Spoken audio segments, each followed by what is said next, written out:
Hello, everybody, and welcome back to the post-Rapture recap. My name is Gible. I am your host for all things post-season coverage of Golden Gates Season 2.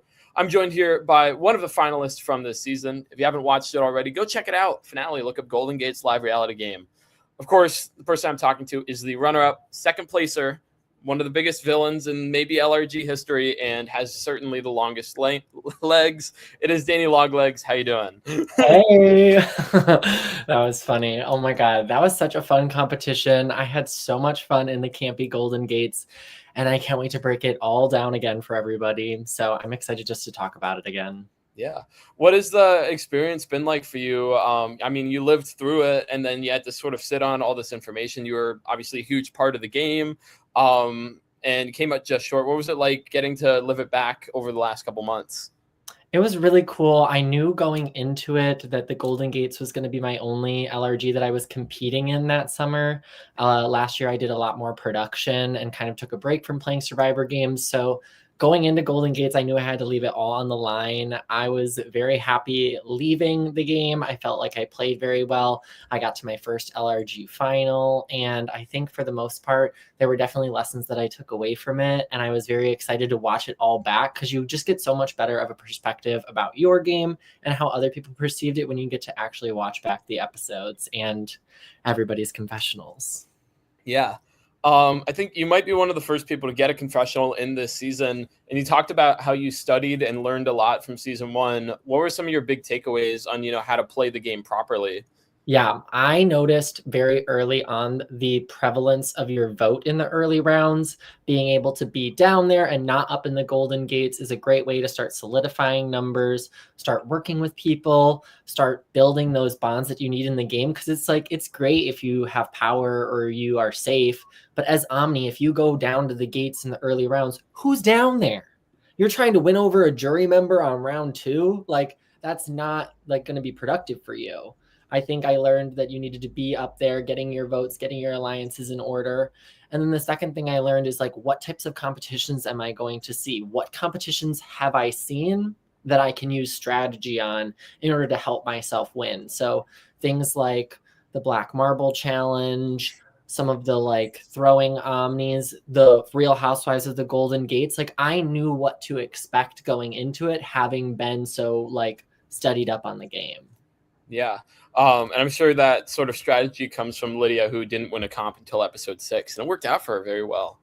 I mean, hey, you got to listen to the winner from the last season. If you're not paying attention to the people that are doing well in the game, it might not be your play style, but there's something to learn from that. And I mean, you don't become the queen of hell for no reason. Yeah.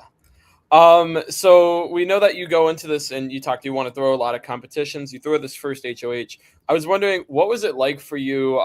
It's a really great scene to open up the premiere. What was it like for you to have to stand there while Koa is awkwardly apologizing to John about something he doesn't even know? When I tell you, it's like when your friend's like, hey, let's go do this. You get in the car and they're like, so I actually have to tell you that we kind of weren't invited and we're just going to go crash the party. No. It was terrible. It was so awkward. There was so much more of it that got completely cut out where John is just not giving Noah anything. And I'm just there. I don't really talk much in this conversation. And I'm kind of literally just behind Noah, I'm good. I'm not in this, right? I'm just here. It was one of those scenarios where it was okay, in the future, I am not doing this group shit. I am not having these conversations about my own safety without there being that level of openness that he can have with me. So that was very, very, very awkward. And I kind of loved watching it back as I'm telling the story. Yeah. Maybe not so much living it, but of course it makes for a great story. One of the points I love to make in LRGs when I go in is I try and memorize everyone's names as fast as possible, because the worst thing someone can do is I think I'm their best friend and then they don't remember who I am. I'm wondering, what was your initial reaction when Logan goes to call you up, not only to try and eliminate you in the competition, but can't even remember who you are? Oh my God, that was another terrible round 1 scenario. You never want there to be that blatant person that you just like don't connect with or haven't talked with, because we'll see later, like Logan wins power. And if I had not started to put in the work then, it wouldn't have started to pay off later. So I think for me in the moment, I was very upset. You could see me being like, how dare you forget my name? Like, it's Danny. But in the back of my head and later when I was giving my confessionals, I was like, no, like that's an indication that I don't have a good relationship with Logan. I need to build a better relationship with Logan, because in the future, I am not going to just be able to like disregard everybody. There could be an opportunity where he is that last vote to save that I needed or something. So yeah, it was a little bit of a wake-up call, a little bit of an ego check. Yeah. We talked, and I think it's very clear throughout the whole season that you enjoyed throwing competitions. Did you ever think that a target would be on your back? Because in the second episode, you blatantly throw this balcony ball competition, and not just throwing the balls off the balcony, but that you were very obvious that you were not trying to win. Did you ever think you'd get any blowback for that? I never thought there'd be blowback. I think there was a lot of people early on that said that they didn't want to win. I think the first time I started to feel blowback was when there was times that I had won like the power of protection, and then people were like, wait, you can't be here to vote to save me. And I'm like, oh, yeah, well, like I also needed to save myself. Like, what do you mean? So I think that's when I started to see like, oh, throwing or winning competitions, like someone's always going to have an opinion, and you just kind of really had to be putting whatever you thought was best for your game at that moment. And at the early parts of the game, I didn't want to win. At the latter part of the game, I wanted to win. And you can see that like dichotomy in my game. If I played like how I did at the end of the game, at the start of the game, they would have been looking at me like, oh my God, Danny want another competition? Like that's a no. So I think there's a good balance you have to do. And you really just have to think of like, what's your best move? Yeah. One of the mechanics I think is extremely unique to Golden Gates is the drag. And like we've had renominations in Big Brother and, last minute target flips in Survivor. But part of the drag is that you don't get as much time to socialize and pull people around. You talked about, wanting to eliminate whoever's dragged in the second episode because you're friends with, Trish, German, and Rachel. But how much power, how much stock did you put into just how important the drag was, since I think 8 of the 11 possible people who could get dragged get eliminated this season? Yeah, I knew that like coming into it, the drag puts the person in a very unique situation where there could have already been an agreement between the people that were up in the pits that they were going to save each other, or that whoever the person who gets second place would like, they'd already have that vote together. There's already like this camaraderie built for the people that are on the bottom. And then to be pulled in on that last minute, you're usually the person that doesn't have good social capital that round, or isn't already connected to the people that are dragging you. So that makes it very hard for then those people to be like, yeah, I'm going to drag you, but I'm also going to vote to save you. Like, so there's an interesting game mechanic there where it just becomes on those early rounds, like, do not be the person to be dragged. That's like being backdoored from the veto. And I think you could see how that started to backfire for myself. In episode 2, I was partnered with Mike for the power of protection competition. I had already stated before this that whoever was getting dragged from this competition was going home. Mike approached me about throwing the competition, and I was shocked because I did not imagine that he was going to be somebody that like would want to have thrown a competition early on. I didn't get that vibe from Mike. So then when he had said that, I was like, okay, well, like I'm a little worried about the drag, but like, yeah, I do think our vote is important this early on. And we both kind of wanted to save similar people. So we do the competition. I had enough to like win. You saw we could have done our like 8-letter, 9-letter word or whatever, but when I decided in the moment, I was just like, I want to have my vote way more in this like second round than to just like randomly be safe with Mike, who like really truthfully at that point, I didn't have the most solid relationship with. I stated wanting to build something more with him because we had worked together for the first time in this challenge. And it wasn't literally until after the challenge and after we have the winners, which were like Julia and Noah, and then I forget who got the drag, but it was like either Trish or German, or I think, or got it. And oh no, it was Trish. That's when I was like, oh, Trish, who do you want to drag? She says Mike. I'm like, oh. This is not gonna go well. I literally just told him that we're good, we're gonna make it through this, blah, blah, blah, blah, blah. And when they're like telling me this, I had kind of like started to feel like I was overextending my hand in the game, I was like, damn, it's already round 2, and like this person that I've just started working with is about to find themselves be eliminated from the game, and there's nothing really I can do to save them. We were pulled into a room, Maddie, me, and like Mike, and this is when like he tried to pitch to us like how we're going to be saved. Question from the audience. For the audio listeners, I'll read it out. Curious, Mike had not wanted to throw and really wanted to win. Danny, would you have still spelled pottings, or would you want to go with liners either way so that you could vote, presumably? I still wanted to vote. I probably would have still put the word to vote. Even when we were standing there getting the rules, I knew I wanted to be the person to do the word because like you decide if you win or not. And like, I don't know. I think for me, I felt the vote was more important early on in the game. And Mike saying he wanted to throw was already something I wanted to do. So I was just kind of like, yeah, that sounds good. I'm glad that you already had agreed on that, because nothing's worse than like, had I thrown, he didn't want to throw. He's like, why the hell did Danny not spell potting? And then gets put up. Like, he'd be even madder than he was. So it was all just like a giant clusterfuck in that moment. And it was kind of one of those ones where like I should have had a conversation with Mike before he was raptured. And then I should have also just like not tried to like already plan something without seeing who the person was that was going to be dragged, you know? Like I put myself in that issue before I even knew. Yeah. In episode 3, I mean, not a lot going on with you in the first half. You seem pretty safe with all of the people who were in the tiebreaker for the HOH, so you end up throwing it. I was wondering, going into the overnight phase, did you have any worries that I believe it was John could have, or no? Yeah. Did you have any worries that you would get dragged, or were you like really in a safe spot for the socialization?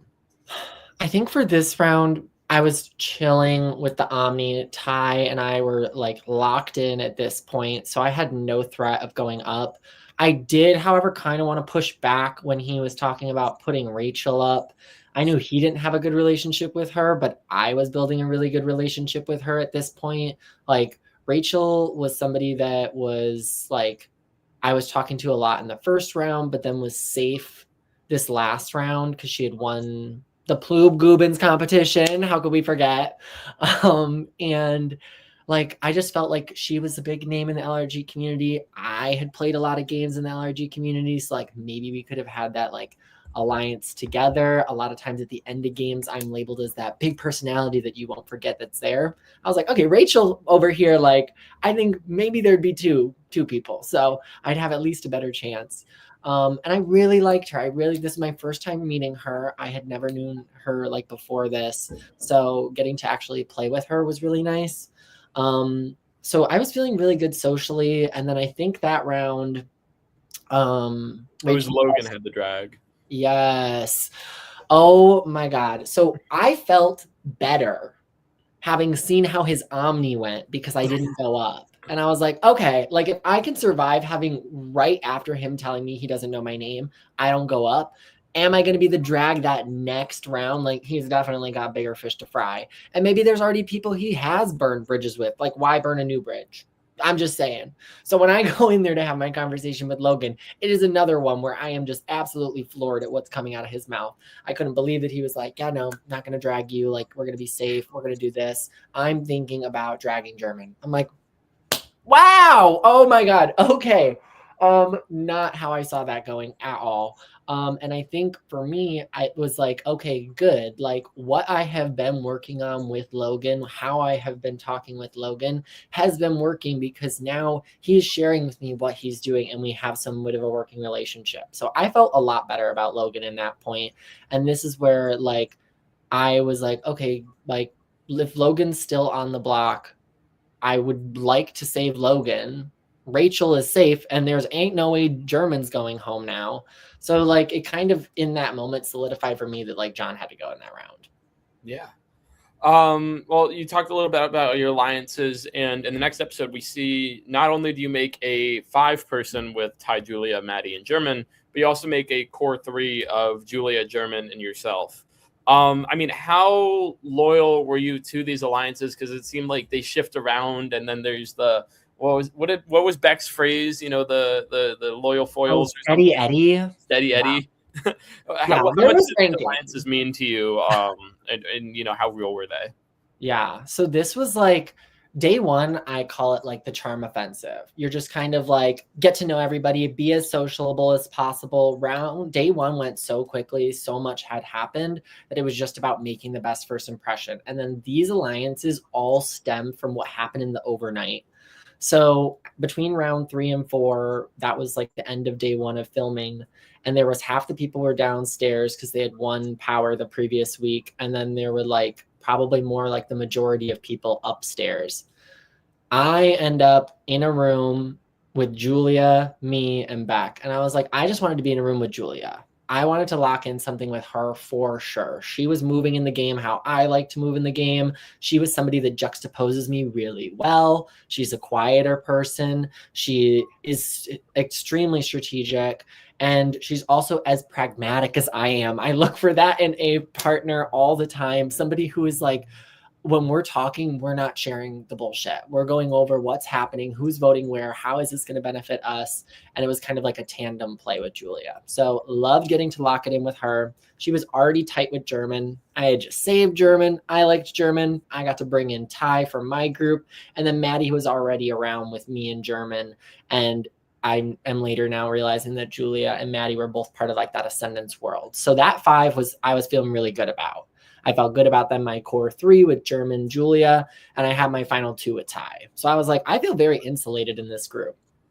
Then there was the other side of the alliances that kind of formed that night. And this came from more of things that like happened downstairs with Trish and Ty talking. And Trish and Ty had come up with Trish, Ty, me, and Ben. And I liked that because I was like, okay, those are now opposite people to me. Ty and I are still in 2 major alliances. So we have multiple like streams of information. And then Ben was somebody that I was like, okay, like I'm hearing that he does really good in these, like, let's work with him. Like I'm down to work with other people that are going to be big threats at the end. And then the Steady Eddie, like, so sorry, Beck. Like, oh my God, girl, I had you repeat back to me all of the Alliance members at one point in the night because I did not remember who was in Steady Eddie. And I would just kind of be like, yeah, Steady Eddie, Steady Eddie.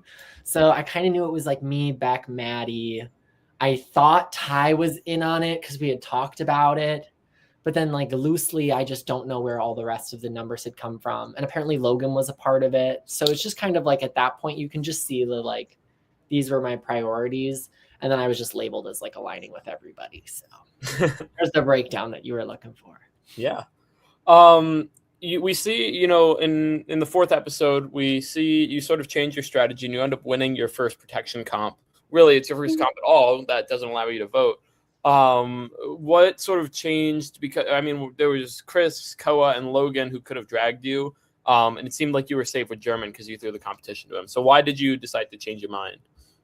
Yeah, like I definitely knew I didn't want to be the Omni. So that was the Weight Watchers competition. And coming into that, I was like, okay, like let's just beat as many people as possible. Like I don't need to go in round 1 and just like take it out. Like I was always doing what Ty had talked about in one of his confessionals too, about like assessing who was still in the Omni and deciding where you needed to be in it.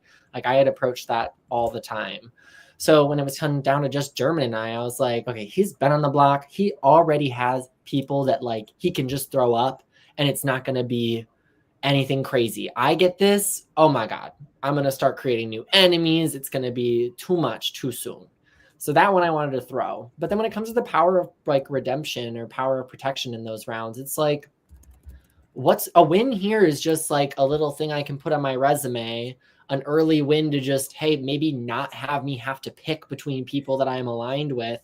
And honestly, a mental brain break. I also had assessed at this point that it would be good for me to start going to talk to people like Mike and John, who were recently eliminated from the game, who are in the gates now.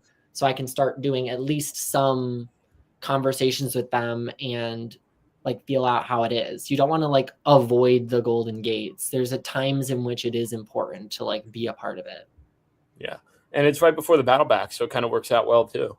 Yeah, which I didn't realize like was like literally going to be the next episode. But yeah, no, I had won that one. And then that was like, so that was the serving one. And Beck's kick, I have to put it into the podcast. Like iconic. When we were there, we knew it was going to be a moment. It was edited into a moment. It was great. Like, we had talked about that a lot after. So honestly, very impressed with her. And then when I had gone up against her, I was kind of nervous. So that was really cool to win. And it was right after I won that like both Rachel and like Noah had come up to me and they were kind of like, why did you win that? Like, we needed you down here as like another vote. Like, you're safe. Like, you were going to be safe. So, okay. And I am now safe too. So like, I think in that moment I had like all the like happiness you had for winning a competition. I was like, oh shoot, your allies can be a little bit upset with you because of X, Y, and Z. So, you know what? I don't regret it in the moment, but I do see the repercussions because of it. Yeah. Did you so who were you rooting for to come back between Grace, Mike, John, and Rachel? I was really rooting for Grace or Rachel. I think like Grace, because like I felt so bad when she was like, I've been eliminated first twice. I was like, damn, like that's so shit. Like, I didn't know that. That's horrible. Like, no one wants to have that be their experience again. So I would have loved to see her come back. I thought she was great energy too, and I didn't wrong her. And Rachel, I literally just lost her having not even been there for the vote. I wasn't there for the first house fight, house breakup, house drama, house madness. I was not there. So either of those two girls coming back was honestly better in my book. I just saw John as a threat and Mike I had wronged. Yeah. Were you surprised watching the season back to see Chris and Ben had put you on their nomination lists for the fast forward? Ben, yes, because I'm like, damn, should have saw that coming when he had nominated me later. Like, he was already premeditating this. Like, that was already in the back of his head. And then Chris, I was kind of surprised too. I was like, oh my God, good on him for clocking Noah, Ty, and myself from the Trader Chicago. But I was kind of more like, wow, I did not expect Hot Girl Chris to put me up like that. And I think at that point, like, especially at this point in the game, maybe it makes more sense because he was wearing thin on my patience. And this is when you can start to see me starting to want to target him a lot, like round 3, 4, day 2. Like, yeah. day 2 is like. Well, we definitely see it in episode 6. Do you think that you would have beaten Koa if you weren't colorblind in the competition? Wait, what competition? This is, I believe it's the colored, it's the square puzzle. And Koa beats you by only 8 seconds, but you won your heat. Oh no, I think that was honestly due to like just like timing of it. Like, Noah honestly already like set pieces down and they were like in on it. I think he really did just solve it like that much faster than me. But honestly the black light for that had made it so cool to like see, because it was really honestly super cool in there. That was when I was like, oh wow, like the competitions are having their own like moment and element to it. But I was just like happy in that moment to have like won my section even. I don't even think I was focused on the fact that like we were going to be based on like the time. I expected a tiebreaker. Because you didn't get to see the awesome laser maze, I'm guessing, until postseason. No, I didn't. And Ty had done that one. And when he came out, he was like describing it to us. And I was like, oh, that sounds cool. Like, that's really cool. I think that's going to look good. And then we saw the episode and I was like, oh my God, there's a spinning plate and there's like the tape. And then they had almost like, was there like a smoke machine in there? It was just looking so cool. And then you add on top of it Jason's editing, and it's just like it's the perfect combination. So like it was another great challenge. I would say that like that blacklight one that we did, definitely one of my favorites. Hope they bring stuff like that back in the future. Yeah. It's around this time where Ben learns from what sounds like all the jury members that they're not the most happy with you, in terms that everyone who's been eliminated thinks that they were aligned with you. When did you sort of figure this out, and did you expect this to happen given the mechanics of how the Golden Gates work? I mean, you can never say that like you aren't gonna like expect that people are gonna talk. I think the last round did also not help me. After like Ty's safe, Noah's safe, who got the drag? I think it was like Hako Chris got the drag, German's down there, and I'm like, okay, I'm saving German, but we're also gonna save Logan. And then you see a conversation between Julia, me, and Ben. and we're like, this is the plan. You two are voting for Logan. Logan's going to get another vote from one of the people on the block. And then we're going to vote for German to stay. So you two are both going to be safe. When Logan comes in, he's like, are you guys voting to save me? And I was like, yeah, we got the votes. I was not saying that I was one of those votes. And I was just saying that we were working on it. That was 100% truthful. I spent the whole rest of the time going around trying to get these votes lined up. And it wasn't until in post, which let me go look and see the votes, because there were some people that I was very surprised with their vote. Which round? For Chris's round? Yes, it was. Okay, so I was surprised that both John and Maddie voted to save Hot Girl Chris. I was honestly floored. I was like, okay, John's, that tracks. Like, maybe it makes more sense, but I didn't realize he was going to vote to save him, especially in a capacity that would end up having him be saved. And then when Maddie jumped onto it too, I was like, oh, like, I'm surprised that like he's voting to save Hot Girl Chris again, knowing that like there's a very thin margin here for this majority. Like German could have gone home. And then German had agreed to vote to save Hot Girl Chris. I was like, we had this whole plan to save Logan. I can see now in hindsight, German didn't want to save Logan because he had already been dragged by him. But I just felt bad because like now that's another person leaving, having felt like I was out there to help them. When I was, it just didn't really pan out. And I don't know. I think that's that round where then like Ben, does he win that next one? Yeah, he goes down and he finds out like, oh, like Danny is like aligned with a lot of people. Maybe they're not just loyal to like me, Trish, and Ty. So that was hard to watch all like start to fall apart right here in the middle. Do you think Chris removed your hot girl privileges on the way out? Yeah, throwing that nasty shirt on me, like, girl, what was that? I was literally like just sitting there giving him a little clap while he's leaving, and he immediately stands up and throws it at me. I was like, oh, like what is that? So if anything, I'm going to remark we're going to take back his hot girl privileges. So in the episode 7, the art gallery, you know, you got to go around, memorize these paintings. It's interesting because you help Ben. I think Ben wins. You help Ben win this competition. And then there's a great scene, I think it might have been clipped on the Instagram, where Ben goes, I heard you're in a bunch of alliances. You go, don't worry about it. What was that scene like for you living through that moment? Woo! Okay, so we're coming hot off of like Julia winning. I'm feeling good. Like the Omnis have just been going in my favor. People that I like. Hot Girl Chris is now out of the game. Like I'm feeling like I'm gaining a lot of momentum at this point, and the people that I want to go are going. And then Ben gets Omni, and I'm like, oh, perfect, another ally. Like, I was literally helping him. We're double checking our work. We're making sure that we both get this right. Because the Omni was hard. Like, it was a bunch of randomly put together words with this collage of images of us.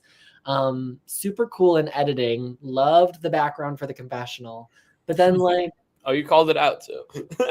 Yes. And then I was like, I cannot believe he's talking about nominating me. I was like, he's not wrong. Like, he should be worried about me being in all these alliances. But now I'm worried because I'm starting to see how, like, there are people who are eliminated from the game have more influence in the Golden Gates than, like, any other game. Like, if you wrong somebody, they're going to tell other people in the game why and how they wronged you, even if it's only their interpretation of how it went down. So, yeah, I, like, in that moment, I'm kind of like, no, don't worry about it. Like, fuck. So I internally am now trying to be like, you need to prove your loyalty to the ones that you actually want to stay loyal with. And it's time to start winning some competitions where you can like draw those lines in the sand. So if I had stayed that round, that's where I was like, okay, I have to start dialing it up. Yeah. Do you think that you would have beaten Maddie if you didn't have to have the drunk goggles on from the jury that they lovely gave to you? The jury was obsessed with me at that point. Like, they were literally like, I don't care. Danny gets one no matter what. Like, let's just give Danny a punishment. And honestly, Golden Dark Council, I'm going to hold your hands when I say this. Thank you. Thank you for not giving me the costume, because those were not for me. I will gladly take the drunk goggles. I am fine with what I got. I'm very happy with how it went down. It was literally the most mild-mannered of all of them. I needed to talk. I could never have been German. I needed to hear. I could absolutely have not been Beck. I'd probably gone home if they could like mute me. And then who cares? I had a really funny confessional from that one. I was like, honestly, this worked out the best. So Yeah, I loved that competition.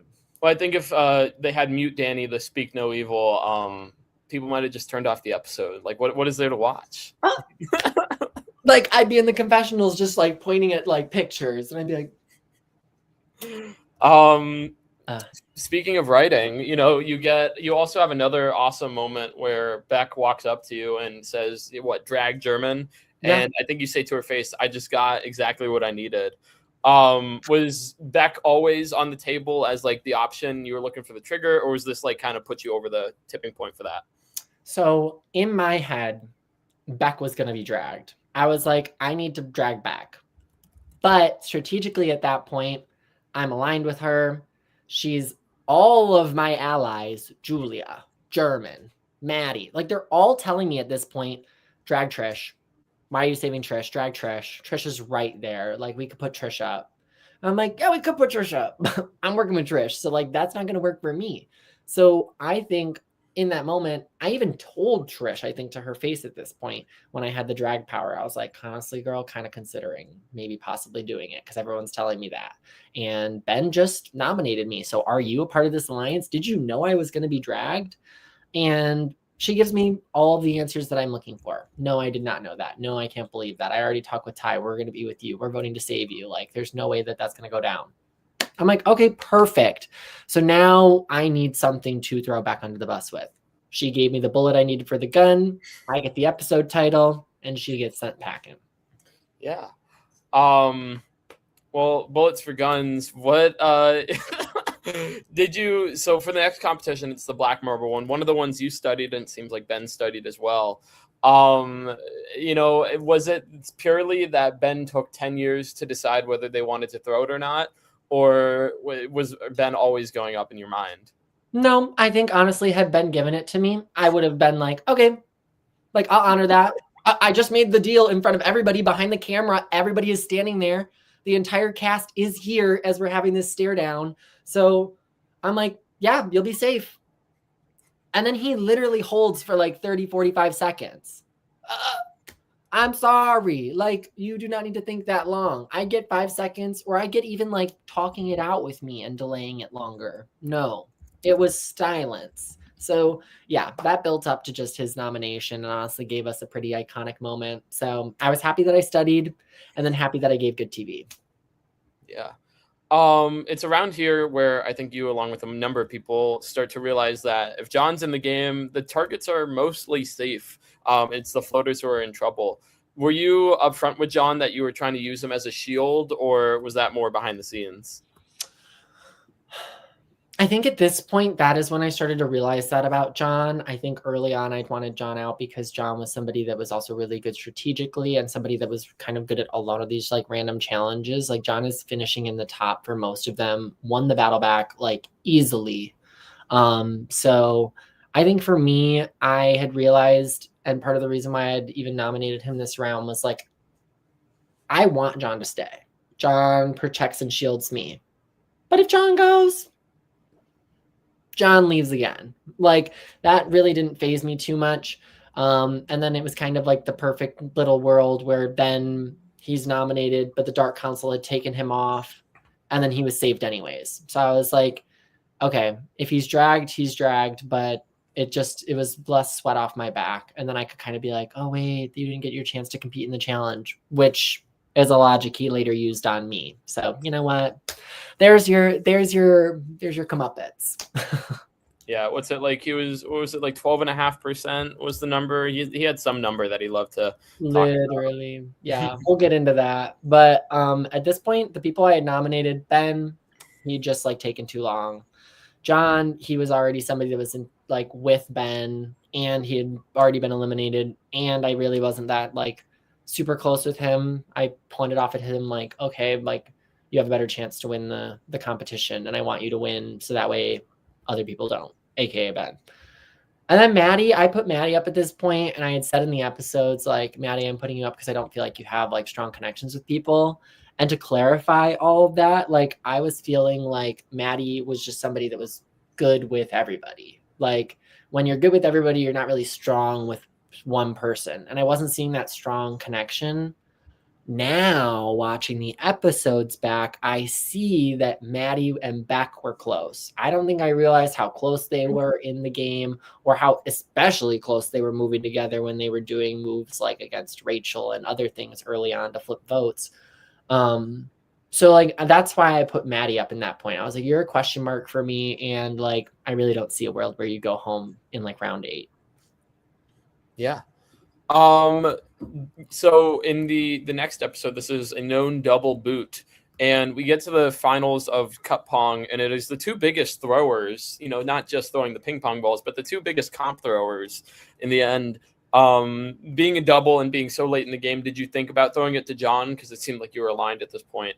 No. No, John wasn't getting nothing, because literally flashback, this is the round I lose my number one ally. Ty and I were working so closely together the entire game. Ty at one point on his podcast was talking about like who he thought like was the closest or the closest with him. I am here to confirm that like Ty was right. We were a final 2, like we were working very closely together. And at this point, when I had won my Omni, I in no world expected to watch Ty walk down the stairs. So seeing him get dragged, I was already upset. I was like, that's somebody that I knew I was going deep in the game with and could trust 100%.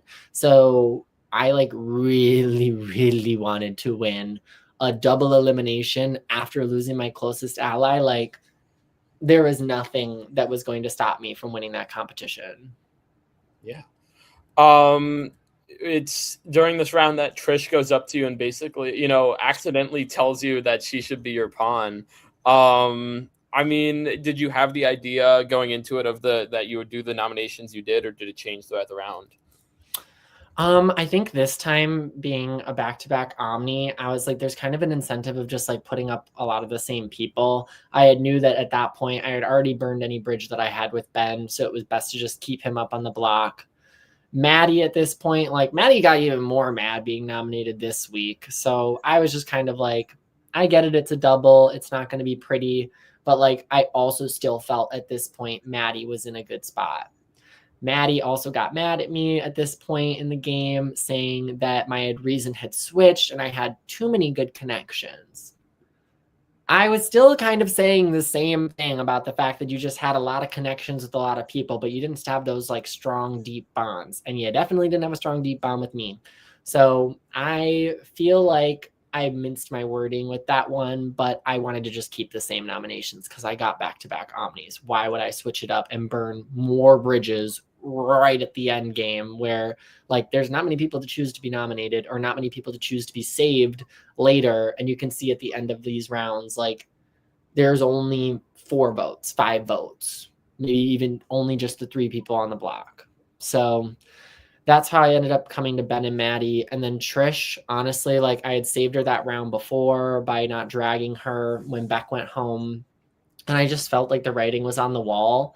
And also like Trish in the game was somebody that I felt like if I sat at the M with, people would like Trish more than they would like me. So even if we did the same moves, or even if we like I did pull like a fast one or do something crazy, people would still feel good about where they were at with Trish. So I put her up and she pretty much like laid out, hey, you should nominate somebody that's not going to win an Omni. She hadn't at that point, who is going to be able to return the favor like in the future. If she did, I think she still would have returned the favor. And who's somebody that has votes to save. I did not realize that she didn't have as well good of connections with people like German and Noah. I thought people liked her. So yeah. Okay, so I didn't do John that round. I think it's because I honestly promised you the safety at the challenge, and it was another like public like, oh, I promise you're safe.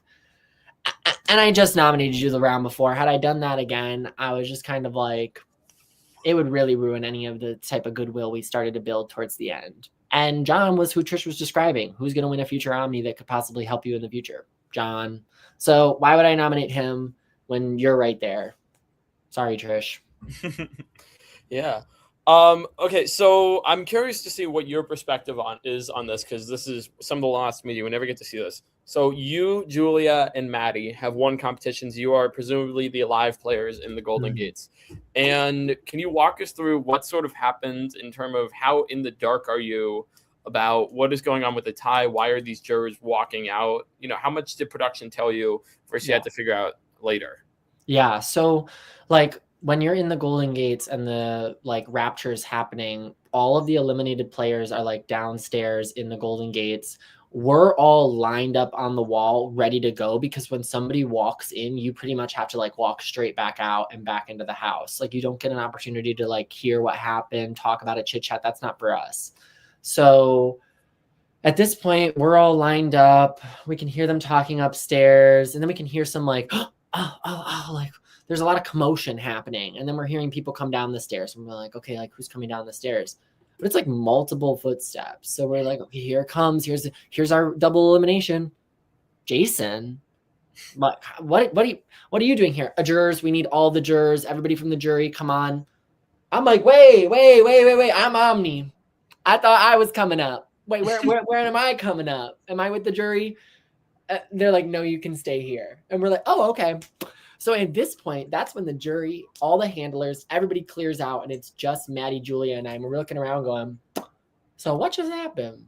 And I think we had pieced together like it was a tie scenario, or it had tied or something, because like we didn't have the people down, and now the jury was going to do something to decide. So like I think we could piece it together, but I don't think we knew like in the moment, why is Jason down here? Why are they taking the jury? And like what the fuck is about to go down? Like who's coming out? Who's eliminated? Yeah. Well, you figured out that was when I was guessing. It seemed like they wanted the first boot. Fuck.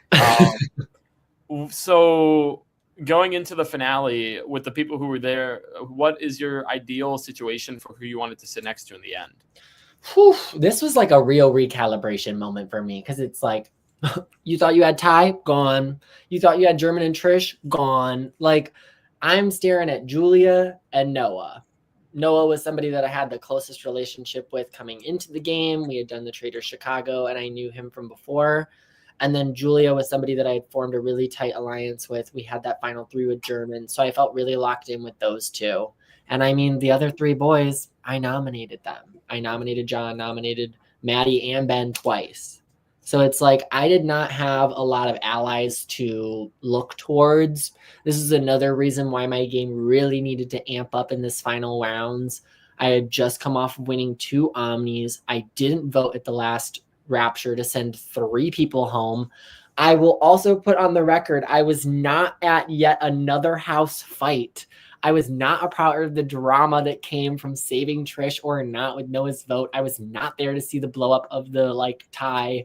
I did not see any of that. So like, again, I'm not involved in the biggest blow ups and the craziness of the game, but it was honestly crazy to watch it come down and then see German and Trish down there. So big step back at the final 6 to be like, oh, I need to figure something out quick. Yeah. Were you surprised in the finale when you volunteered and then Ben still picked Julia? Volunteered for... This is the 5-second showdown. Ben goes, anyone want to volunteer? And you go, me. And then he still picks Julia. He was going to be a contrarian no matter what. Ben was literally like, I don't know what he was on in this game. Like he came in being like, I want to showmance. I want to do this. I want to be this. Like he always kept me guessing, and that says a lot. So I was just kind of like, sure, like you didn't pick me, like whatever. Like why would you sit there and be like, does anybody want to go? Actually, you're gonna go. That's like asking somebody like, hey, what's your name? And then calling them the wrong name. Like, so I don't know. I was not surprised. I was more surprised that Maddie had picked John to go after he did so well. But then again, in post, I see Maddie's perspective of being like, well, shit, I'm going to help John win, and then John will help me be safe. I'm like, okay, I did not think that way. So you know what? Good on you, Maddie, for thinking on your feet like that and picking him. But in that moment, I was pissed that John was about to make his way to the final 5. And that's when I started to just smell like, oh God, John will get too close to just a win out. Yeah. And we'll get to that in a second. But you end up winning the redemption. What do you think your odds of staying were if you if you're next to Koa and Julia on the block come nominations? Low. I think both of them realized like they love me. We were in an alliance. It was cute, but like they would have cut me. Both of them will probably admit to the fact that they would have taken the opportunity to take me out at the final 6, final 5. Like I notoriously, I think I've been eliminated in that spot 4 or 5 times now in a game. So I knew it was time to like lock in and win that competition. And when I landed that 3rd beanbag, I was just kind of like, I am safe. I'm going to go have a quick conversation with Julia and Noah and have them agree that they're going to save each other. We technically will all now be safe from this, like feeling good. And then we all got to watch as we pretty much were like, well, one of those 2 boys, like Maddie or Ben, are probably going to be eliminated, and they just are going to like battle it out here. So I was very stressed going into that. And I think had I lost, there is a chance that I go home in 6th. Yeah. You get into a very strange situation, and based on what I've heard through my podcast with John, it sounds like you were pretty publicly going to throw the next power protection because you realized that you and Julia needed to stay as a duo, and then John also realized with Ben they needed to stay as a duo. Was there ever a thought of like this prisoner's dilemma of if everyone's throwing, you could just guarantee your safety and get to the finals, or was that off the table for you? I think it was a really, really, that's so funny. It's a unique situation because that was the name of the Omni trial before. But I think because Noah was the winner, that was somebody that was really positioned in the middle. Noah probably, I don't know if Noah would have had the same, like, I think it would have happened with Noah and Julia had like I won the Omni, but like in a scenario where it's like Ben wins the Omni and it's Noah, Julia, me all down there, we don't have to throw. Like there's always going to be 2 of us that are going to still be here to take him out. So it was one of those ones where it had to be Julia, me, or Noah who won the Omni for it to be that scenario where like the other 2 are now going to have to work together. Yeah. And I think for me, I knew I wasn't going to like screw over Julia. I had looked at her. We were already working together the entire game. And there was this awkward silence where like nobody was talking like at all, but we all were thinking the same thing. And then you see in confessionals, we were thinking the same thing. So I was just happy to like have a second to like actually confirm it with Julia and be like, girl, I'm so serious. I'm going to do everything in my power to lose this competition. And when we walk in and it's a, do you know the season or not challenge? I'm like, yes, this is simultaneously the best challenge for me right now. I knew everything that had gone down. I could actively answer whichever extreme was the better option for points. And I got last place, which in my brain is first place. So I was euphoric to have seen that the plan actually had gone through and worked. But that was really tense at the final 5. Yeah. You end up so what's it you saved and what's it, sorry, I'm like blanking out for a second. John ends up going home, yeah, and you get very close to beating Julia in the finale tie, and then I don't remember what it was, but I wrote down Danny fucks up the tiebreaker and Julia wins. It was like it was really hard because especially at the last Rapture, like John was saying a lot of things that I think I was agreeing with, where he was like, I don't know, I think like Julia has like people at the beginning of the jury that would like vote for her. And there are people that like she hasn't wronged. You have like, I think John was trying to pitch it in a way that like, hey, you should still have me in the game.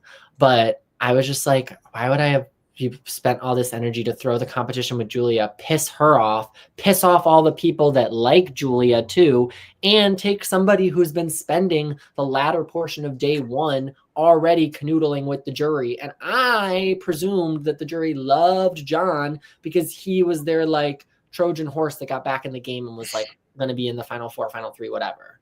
So like, I didn't think at that point it was probably pertinent for me to save John, and John was a competition threat for me. So I was like, in an end game that's mostly competition based, this might be his chance to go. Yeah. And then I was doing so good. It was another like, do you know your people? And this was all about the get to know each other event on day one.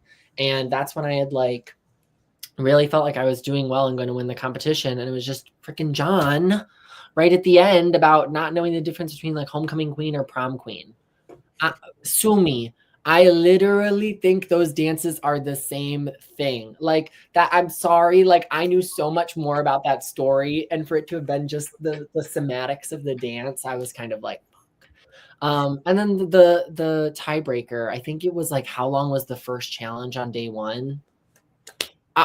I was like, oh my God, girl. Like, I don't know. You gave us champagne. I really wasn't paying attention at that point.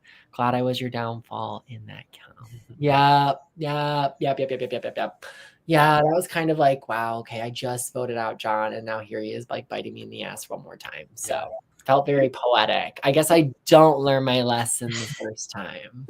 Maybe if there was less batty shot o'clock, maybe everyone would have done a little better in the trivia. No, literally. And I wasn't even a part of that as much. Like, honestly, I don't think the camera and the like audience will get this. Like, German sloshed that one night when he couldn't speak.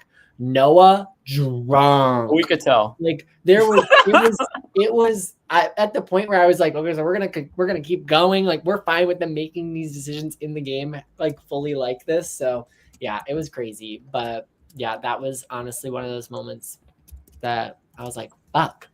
I lose to Julia, and there she is telling me, oh, Danny, like, I think I'm going to take Noah because worst case scenario is Ben, you and me. I'm like, but what about our battle too? But she was like, yeah, that's not going to happen, Danny. You're going to have to earn it yourself. And you know what? I was honestly kind of okay with that. I was like, I can't blame her. I would have considered taking Noah, but I also just felt like, okay, Noah's in the final, Julia's in the final. If I can take out Ben, I think I have a good shot against those two than if I would against Ben. Yeah. Have you done that puzzle before? I couldn't remember if it's shown up in because I've seen a couple shows you've been on. I didn't do it when it was on the first game that I ever did. And then I have a version of it, but it's like flat and wood. So it was a much more intricate fire puzzle with this one, probably from like Outplay Puzzles on Etsy. Shout out. And it was just really intense. And I remember being like getting in my head a lot, hearing him do stuff. And I just like, I cannot look over at him. Like whatever I do, I just have to focus on whatever I'm doing. And it wasn't in the episode, but like when I had finished, I had called like done and like stood up and was like, oh my God, yeah, I won. And they were like, no. And I had sat back down just staring at it like, what's wrong? I didn't put it on the freaking base, like a long piece of just like non-puzzle part that was supposed to make it stand up. So I'm like, wait, I have to switch this all around. So very stressful, very crazy. And then to see it was literally like 3 pieces away. Yeah, Ben was on my ass. So I felt very good getting to the finals. And it was kind of like my little fire-making Survivor moment. I'm like, I'm such a Survivor fan. Like, I needed to win that. Like, I could not have lost and been fourth. I was almost yelling at my screens because my memory of this, I had beaten you. This is spoilers for some reward challenge, but I had beaten you in a tree puzzle because your tribe, and I believe you were on the puzzle too, decided to build the whole thing flat. And when you put it on horizontally, it didn't work. Yeah. So I thought there was a lot of deja vu from that. And I did start building it on the ground. So yeah, no, there was moments where I had started to flash back to like, ooh, stand this up, Danny. But then you see, like, I think Ben had stood his up too quickly and he was like struggling to like, there's a different like optical like point of view that you have when you're solving the puzzle that I think like having it flat on the table and the dark surface to like block out all the background made it easier to like see what you're doing. Yeah. So like honestly, just thank God he fucked that up because now I'm in the final. Going into the finals, what did you think your odds are of winning, and did you realize how many people were on Julia's side going into it? I definitely didn't think I was like going to run away with it. I was like, okay, I've made the final. I knew Julia was going to be my biggest competition at this point. I felt like people had written off Noah like a while ago. And I think that there were a lot of people that were upset with like his emotion and his like, I mean, he was in the center of that fight with Trish. So people were just kind of like, I don't know. They were discrediting him, and I think he could start to like feel that too. And when we were getting ready, I was spending a lot of time like hyping him up and being like, come on, like, you're still in the final. They didn't do it. Like, they're not in the final. Like, you survived to get here. Why did you survive to get here? What did you do? You won competitions. Remember when you won the final 5 on the Omni? Remember when you did this? Like, I think there was that moment where you have to like remind the person even in the game when like it's not over yet. Like, we're still competing. There's still so much of the game left. And then that also helped me kind of like pump myself up and feel like, okay, like I'm ready to like take this on and I just can't like fuck it up. I spent a little too much time getting ready though. I think I would have spent more time on my speech personally. And then second, I should have realized that the game was still going and not let Julia's ass go last. She wanted to like stand at the back. She was like, oh, I just want like a table to put my like water down. Like my throat's just like I'll just go last. Like whatever minor reason she gave. So nonchalant. I'm now seeing the game move of that. So like I shouldn't have given up. Or not like given up, but I shouldn't have like put my blinders on and been already celebratory about being at the end of the game when that is still the game happening, you know? Yeah. I mean, were there any jurors that you were surprised did or didn't vote for you? Let me look. So like honestly with the jury, I was kind of surprised when I knew Mike was going to say something. I was ready to address that. I was surprised when the next question from Rachel comes in and she's talking to me being like, I don't think that you played and then you're in the gates. I think that our alliance is fake. Like, whoa, Rachel. Whoa, I did not expect you to be one of my ops at this final, and I did not expect to already have to start to defend myself.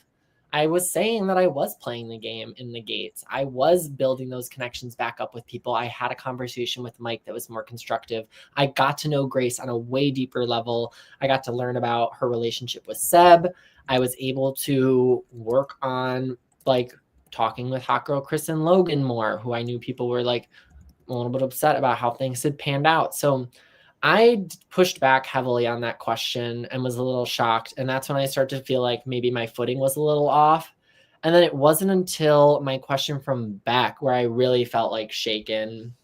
She had said that I was being catty and that my gameplay was like kind of just like bitchy mean girl. And I was like, oh, that is not how I perceived it at all, but like go off.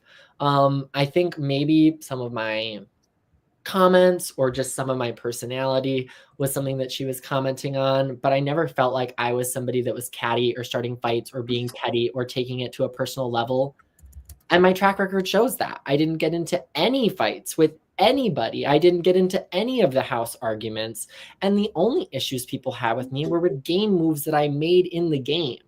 So like, I didn't think that my gameplay was coming off as catty or mean or whatever. And I was a little shaken by that because I was like, oh, well, I was just kind of being myself, but I didn't mean to like be rude to anybody. Like if you thought we had a better relationship than we did and I had eliminated you, that isn't like me being catty or mean. Like I'm playing the game and I didn't think that like that was how it was being perceived. So like I start to get into my head at this point. And this is when I start to like also look around and I'm like seeing how the other jurors are like reacting to things. And that's when you can start to get in your head more where it's like, oh God, is like Maddie shaking his head because he doesn't like my answer? Or are they just like contemplating like what they're going to say next? Like, I didn't know. So that shook me. And then I didn't get a question from Ty. And then it was like a pretty easy end up until like, I don't understand why Ben was asking us about his showmance. That was like a weird like turnaround right there where I was like, okay, well, I'll answer something funny, but like I think I was more ready to talk about my game, and that's why I didn't have a lot of that like put into my end speech because I was like, oh, I thought we were gonna like talk about the game now and then we were gonna talk about the motivations of everything after. So I think maybe also being able to be more flexible at that final would have been more helpful. And then I was proud of my final speech. I think I should have done less apologizing and I should have owned it more. I didn't think that's what they wanted from us. I didn't think that's what they wanted from me. They were already telling me I was a big personality, that I was grandiose, that I was taking up room. And then we get this girl next to me who comes in and just really honestly mollywops me with her speech. She just like hits it out of the park. She's honestly even at points embellishing and exaggerating with things. She's like, I have to count votes on the hill, so I had to count votes here. I'm like, damn, she's eating me up. Like, it's line after line after line after line. You can tell she was working on it. You can tell that Julia, instead of doing her glam and getting ready like me and being all like, yeah, Noah, you got this, she's upstairs doing laps, saying this to herself, getting ready for her speech. So you know what? Note taken. You ate me up with that one, Julia, but I'm not going to let people do that to me in the future. Honestly, though, like, to get 4 votes and both of the finalists votes, I was like, okay, I'm happy with like how this all went down. And I think having more time to have watched it all back and process it after literally losing that close to the end, I can like walk away and feel like I was proud of the game that I played. Yeah. What do you think your biggest like gameplay takeaways that you're, I mean, not to spoil some of your next games, but what are the biggest gameplay takeaways you're going to have from this and getting to watch it back? Yeah, I think getting to watch it back and getting to hear, like, especially in this type of format of a game, it's like I can see certain elements of like a former game bodiness that I have and had in the game that I'd probably want to like ditch. But I mean, that's just me. I'm going to be strategic. I'm going to think about the game. But I also think I need to think more about like how people are going out of the game and how I'm involved in that. There's a way where you can just not be involved at all, Danny. Like I could have probably gotten away with not being involved with the mic thing. I could have gotten involved not involved with like the whole Logan scenario. Like there's ways in which I could have already started to have prepped myself for the jury. And then also biggest lesson is the game does not end just because you made it to the final. Like the game is still happening. The people around you are also still playing the game. Like who knows, maybe Noah was just down on himself because he wanted me to tell him the things that you should be highlighting. Like who knows? Who knows? But the game is still going. The game is still on. So like just don't let up until the very end. Yeah. Of the 10 episodes, did you have a episode or a moment that was your favorite? Oh, yeah. Honestly, favorite episode either has to go to episode 6, where like Julia had won the bridge challenge, super fun. Then it had the art gallery in it too, or maybe that was like the next one. But like, yeah, episode 6 and 7 were fun. And then I loved 9 and 10. Like 9 was a great right into the finale. And I mean, the finale was just honestly like the one that blew me away. It was just so good, so concise. Honestly, I did not know how we were going to get all that stuff into a finale. And just honestly, great editing overall. Like I will definitely be watching these episodes back in the future. Huge shout out to Jason for the editing, because like it was just so good all around. Yeah. Let me check. I know I didn't draft you, and I had I don't know if you know or they just watch you, Colin with 1L. They told me to draft you, and I regret not doing it. Damn. But I'm trying to look. I think it was May, and I think she had Julia and I, because I had texted her after. Yeah, I thought I had Julia for some reason, which was why I brought it up. But yeah, no, yeah, Julia, Danny, and Mike. So pretty good team. Yeah, it was fire. I had Ben and John as my first 2, so they both made finale. It was not bad. That was that was a good team. In an alternate universe where Julia and I don't know the game and we don't win that final 5, like those people are probably the ones winning. Yeah. Won't blame you though. Other than that, that's really all I got. Do you have any upcoming projects or social media you want to shout out? Yes, I'll shout out a few. So if you want to follow me on social media, you can follow my Instagram at Danny Vogwill, VOGWILL. I post a bunch of stuff about games and what I do here in Chicago. Also, shout out the LRG documentary. We're working on the blogs. There's a documentary being edited right now. And there's going to be like a website that's launched right now. So you can go check out all that stuff and then be up to date when the documentary comes out. We filmed all of that stuff at Survivor Games in the summer of 2025. So very exciting. And then the last thing I want to shout out, and honestly, if anybody's made it this far, then like you can please reach out to me. I hosted a Survivor game of my own back in like 2024. I've hosted like 15 seasons.